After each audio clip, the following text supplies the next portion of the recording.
That evening, the sky had suddenly darkened. The clouds, heavy and ominous, began to blanket the city like a dark shroud, announcing the inevitable. The wind was blowing fiercely when, at work, I received a message from my colleague, Lucas. "Looks like the storm is going to be a long one," he wrote. We were used to long workdays, but that night, the circumstances would be different. Raindrops began to pummel the windows of my apartment with fury, and soon the streets seemed to vanish beneath the water's veil. It made no sense for Lucas to try to head home in such a downpour, so I invited him to stay at my place until the storm passed. It seemed like a perfectly normal situation, right? Two colleagues trapped by the weather, simply waiting for it to blow over. However, from the moment he stepped through the door, there was something in the air, a different kind of sensation, something I couldn't quite pinpoint. The weather grew more intense, and with it, the atmosphere in the living room. Who would have thought that a simple storm could change things so much? What seemed like a night of shelter would soon take an unexpected turn. The sound of the rain against the windows was hypnotic, almost relaxing if it weren't for the lightning flashes that momentarily lit up the room. The storm was intensifying, and the wind made the windows creak as if it wanted to get inside. The warmth of the house contrasted with the chaos raging outside, creating a makeshift refuge. Lucas arrived soaked, his hair plastered to his forehead and a look of resignation on his face. "There was no way to cross the city in this," he said, as he draped his wet jacket over a chair at the dining table. I laughed, nodding in agreement. I had known Lucas for years. Workmates, accomplices in endless projects, and we often grabbed a quick coffee at the end of the day to discuss things we couldn't say in front of the boss. But I had never seen him outside that context. At the office, he was the typical confident, efficient guy, always with a half-smile of amusement. Here, with his soaked clothes and slightly weary face, he seemed different. More human, perhaps. The living room, usually a space I associated with tranquility, now felt different. The yellowish light from the lamps barely competed with the darkness that had fallen over the city. There was something in that atmosphere, in that shared solitude, that made the distance between us, normally professional, seem less defined. The house, with its worn furniture and shelves full of books, suddenly felt more intimate, as if Lucas was stepping into a part of my life that had been unknown to him until now. We sat on the sofa, each with a steaming cup of tea in hand. As we talked about what had happened at the office that day, something in our conversation began to shift. Work, which had always been the focus of our talks, started to blur. We talked about books, music, our weekends. Lucas relaxed and began sharing anecdotes he had never mentioned before. I realized I knew him less than I had thought. "You know," he said suddenly, "I've never felt so comfortable in such an uncomfortable situation." I smiled, even though I sensed that what was to come would be anything but comfortable. What is it that a night like this truly holds in store for us? We were deep in conversation when suddenly, everything went dark. The TV, the lights, even the hum of the refrigerator stopped. A blackout. Darkness enveloped the room, and for a few seconds, the only sound was the storm raging outside. My breathing slowed, as if the silence had imposed a different rhythm on everything. "Well, it looks like tonight is going to be more interesting than we thought," Lucas said with a smile that was barely visible through the gloom. I felt a small shiver, but it wasn't from the cold. There was something about being trapped in that unexpected darkness, just the two of us, that made the room seem smaller, more intense. As if the blackout had erased the usual distance that kept us in our safe zones. "I'm going to get some candles," I said, trying to keep my voice light, although inside I felt a mix of nervousness and curiosity that I couldn't quite explain. I went to the kitchen, guiding myself by the faint glow of the lightning that briefly lit up the walls. I found the candles in a drawer, and when I returned, Lucas had already lit one with his lighter. The soft, flickering light filled the room, casting dancing shadows everywhere.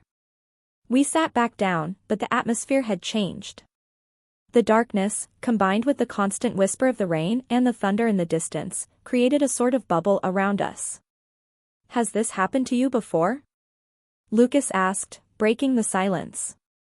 "A blackout like this in the middle of a storm?" I shook my head. "No, at least not when I'm with someone else." "I've always been alone," I replied, and as I said it, I realized how vulnerable I sounded. Something about the lack of light seemed to lower our inhibitions, making us say things we would normally keep to ourselves. Time began to blur. The conversation, which had been light before, started to become deeper, more personal. There was something about sharing that moment, that darkness, that made us talk about things we hadn't mentioned before. Lucas told me about his fears, his insecurities, things I would never have imagined behind his calm office facade. "It's funny," I said at one point, "how the world can seem so small when the lights go out." And although we didn't say it out loud, we both knew that the darkness wasn't the only thing bringing us closer. The candlelight created an almost surreal atmosphere. The soft flicker seemed to accompany our words, which gradually moved beyond trivialities. It wasn't the typical uncomfortable silence that sometimes occurs when you don't know what to say. Instead, it felt like a natural pause, as if we were both waiting for something deep to emerge from the conversation. And it didn't take long for it to happen. "Have you ever felt trapped?" Lucas broke the silence with an unexpected question. His gaze was fixed on the candle, and his tone was far from the light-hearted jokes we usually shared at the office. That simple question hit me in a way I wasn't prepared for. "Trapped? In what sense?" I asked, though I knew exactly what he meant. "Sometimes, life becomes such a monotonous routine that you feel like you're stuck in a cycle you can't break. The same faces, the same conversations, the same problems." Lucas sighed and rested his elbows on his knees, leaning closer to the candlelight. "In everything, work, life. Sometimes I feel like I spend my days repeating the same things, like I'm a spectator in my own life but never the protagonist. Doesn't that happen to you?" I stayed silent for a moment. We had never spoken like this before. At the office, Lucas always seemed like the guy who had everything under control, who knew where he was and where he was going. But now, under the soft light of the candles and with the storm raging outside, he was revealing a part of himself I didn't know. "Yes," I admitted, almost in a whisper. "Sometimes I feel like I've stopped moving forward. I'm stuck in the same routine, the same expectations. Sometimes I don't even know what I really want." It was a confession I hadn't even made to my closest friends, but somehow, with Lucas at that moment, I felt safe enough to say it. "It's strange," he continued, "I always thought that with time everything would become clearer. But the more time passes, the more everything seems to blur. It's as if the answers I was searching for when I was younger have been lost somewhere along the way." The conversation flowed differently. We were no longer discussing superficial topics, but rather things that weighed heavily on our hearts. It was as if the blackout had also turned off our barriers, the ones we usually build to protect ourselves. The darkness, far from being unsettling, wrapped us in a space where words could flow without fear of being misunderstood. Lucas began to tell me something he had never shared at the office, the failure of his latest personal project, one that everyone believed he had weathered unscathed. "I always talk about what I do well, what I achieve, but I never mention what goes wrong. The truth is, a few months ago I was about to quit. Everything was falling apart, and I felt like I couldn't go on anymore." His confession took me by surprise. I, who had always seen Lucas as someone who seemed invincible, now saw him as vulnerable as any of us. I found myself sharing my own fears as well. I told him about my doubts, about how sometimes I feel like I don't fit in where I am, even though everything seems fine from the outside. I hadn't expected to say those things out loud, but Lucas's sincerity made me feel it was safe to do so.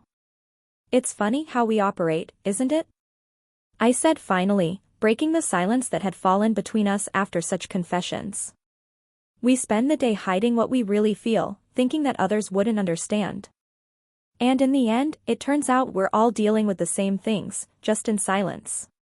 Lucas looked at me for a long moment, his expression soft, almost sad, but also grateful. "I guess we're better off in the dark, then," he joked, though his voice had a hint of truth. I laughed softly, feeling the weight of the night upon us. We had shared secrets that we would never have revealed in any other context. The storm continued to rage outside, but inside that room, under the flickering candlelight, the air had become lighter, as if everything we had kept hidden for so long had finally been released. There was something in the air, something that hadn't been there before. After sharing so much, exposing ourselves emotionally under the cloak of the storm, I realized that the atmosphere between us had changed. It wasn't uncomfortable, but it was charged, dense. We had grown closer in a way I hadn't expected. I wondered if Lucas felt it too, but I didn't know how to bring it up. My thoughts swirled as quickly as the rain outside. "It's strange," he said suddenly, his gaze fixed on the shadows cast by the candles on the wall. "I never thought I'd end up a night like this, here, with you." "Not like this, anyway." "Like what?" I asked, even though I knew exactly what he meant. I knew that his question carried more than it seemed. It wasn't just about the situation we were in, but about what had been revealed between us. The invisible barrier we had maintained at work, the boundary between personal and professional, had started to crumble. Lucas looked at me, and for a moment, time seemed to stand still. His eyes, usually so calm and carefree, were filled with something I hadn't seen before. "Like, there's more between us than we thought," he said quietly. I felt a knot in my stomach. I knew he was right, but I wasn't sure what to do with that truth. The storm continued to rage outside, but the real storm was inside me. The words we had shared, the secrets, the confessions, had created a connection we couldn't deny. And yet, reality was hitting hard. We were colleagues. We shared a professional life, a balance we had carefully built over the years. "Lucas," I started to say, but I didn't know how to continue. The tension between us was palpable, and although part of me wanted to explore what was emerging, another part felt afraid. I knew that if we crossed that line, nothing would ever be the same. "You don't have to say anything," he interrupted, with a half-smile. But there was a sadness in his voice. "It's just that, tonight made me realize something. And I don't know if we can just ignore it, as if nothing happened." We were left in silence, the sound of the rain filling the space between us. I knew we were at a point of no return, and the tension wasn't just emotional but also an internal battle. What did this mean? What should we do? The silence that followed Lucas's words became a kind of pressure in the room. The storm outside seemed almost symbolic of the internal conflict we were both experiencing. The flickering candlelight cast dancing shadows on the walls, as if to accentuate the tension that hung in the air. Finally, I gathered my courage and broke the silence. "Lucas, we need to talk about this. We can't just continue like nothing happened." My voice sounded firmer than I felt. I had to be. This was the moment to face what we really felt, without hiding behind the storm or the darkness. He nodded, his expression serious but not hostile. "You're right," he said. "We can't just ignore what happened tonight. It's not fair to either of us." He moved closer, the candlelight illuminating his face, showing a vulnerability rarely seen at the office. "What's clear is that tonight has changed something between us," I continued. "We've shared things we've never shared before. It's been liberating but also confusing. I don't know how we should handle this." Lucas sighed, searching for the right words. "I'm also confused. It's strange because I never considered that we could be in a situation like this. I've realized that what I feel isn't something I can ignore. But I also don't want this to affect our professional relationship. I don't want something genuine and deep to become a problem at work." I looked at him, trying to understand his perspective. "What exactly do you mean by that? Are you suggesting we leave this in the past and move on as if nothing happened?" "Not exactly," Lucas replied. "What I mean is that we need to be honest with ourselves and with each other. We can't force a relationship just because something came up tonight. We need to take the time to understand what we really feel and how we want to proceed. And if we decide it's best not to pursue this further, we need to accept and respect that." "That's fair," I said, feeling a mix of relief and sadness. "We can't rush to decide what this means without taking time to process it. Maybe tonight has been a spark that showed us something we need to explore, but we also need to be realistic about the implications." Lucas nodded, his gaze reflecting a mix of understanding and acceptance. "Exactly. We don't want what we've shared to become a pressure or a burden. We want it to be a reminder that even in the most unexpected moments, we can find genuine connections." We sat in silence for a moment, the rain outside beginning to calm, and the sound of the storm grew less intense. The tension between us had dissipated, replaced by a mutual understanding of the situation. We knew we had to face reality, but we also knew we had shared something special, something we couldn't ignore. "Thank you for being so honest," I finally said. "This hasn't been easy, but I'm glad we were able to talk about it."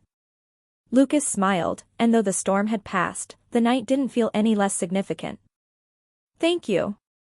I think this has given us a new perspective, not just about us, but about how we face our lives and relationships." With the conversation resolved, the atmosphere in the room felt lighter. The storm had been an unexpected test, but also an opportunity to confront what truly mattered. The night was far from over, but at least we knew we had taken an important step toward mutual understanding, and that, no matter what came next, we would have a solid foundation to face anything together. The sound of the rain had lessened, and the wind had started to calm down, leaving behind a nearly comforting silence. We sat on the couch, the candles now just a faint memory of the night's intensity. The storm had passed, and with it, an important part of our conversation. But what remained was a silence full of meaning. As I looked around the dimly lit room, I realized that the storm had been more than just a weather disruption.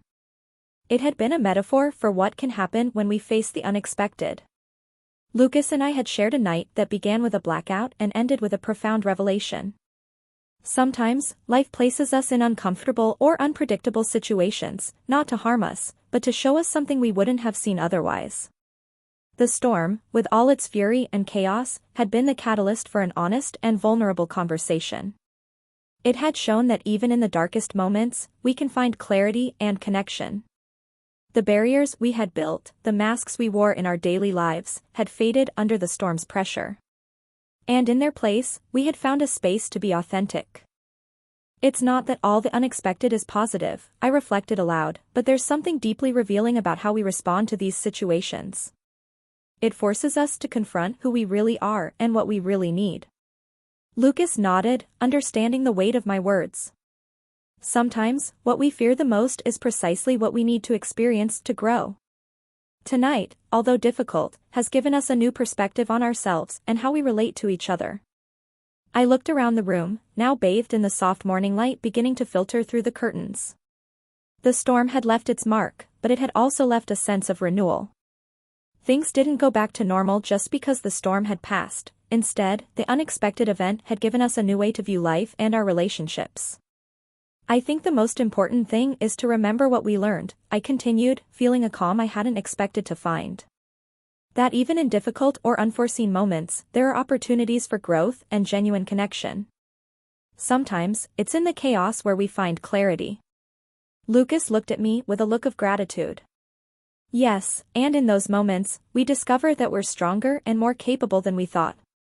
The storm was a challenge, but also an opportunity to see things from a new perspective. We stood up, and as we prepared to face the day, we knew that the night we had shared would be an experience we would remember. The storm had passed, but the power of the unexpected had left a lasting imprint. Life, with all its surprises and challenges, had proven to be a journey full of unexpected lessons. And through it all, we had found a deeper connection, one that would always remind us of the transformative power of facing the unknown with honesty and openness. As we prepared for the day, I couldn't help but reflect on what we had experienced. The storm, which had started as a mere inconvenience, had transformed into a valuable lesson. Sometimes, unexpected events can lead us to discover things about ourselves and our relationships that we never could have imagined. If you find yourself in a similar situation, where the unexpected surprises and challenges you, I encourage you to face those moments with openness and honesty.